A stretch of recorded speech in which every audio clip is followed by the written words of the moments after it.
Баршаңызға қайырлы күн. Осындай керемет бешбармақ дайындайтын боламыз.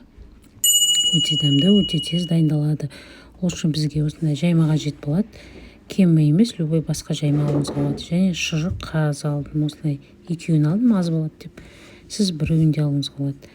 Енді осыны мінекей осылай. Енді жаймамызды жуып, мұздай суға жуып, крахмалын шығарып аламыз. Жақсылап. Мінекей осылай жуып болған соң жуылды міне. Енді табамызды дайындап, жаңағы шұжықтарымызды саламыз. Салып, осылай қайнай бастаған кезде үстіне жуамыз, саламыз. Енді бетіне жайманы салып шығатын боламыз.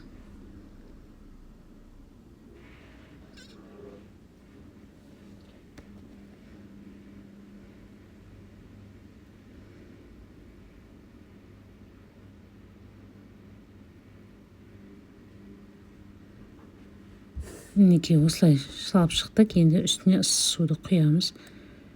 Қайнап тұрған суымызды құйып 10-15 минутқа қоямыз. Пісуіне байланысты. Содан соң бұрышымызды, тұзымызды салып аламыз дәміне қарай. Мінекей керемет бешбармақ шықты. Барлықтарыңызға ас болсын. Рахмет қарағандарыңызға.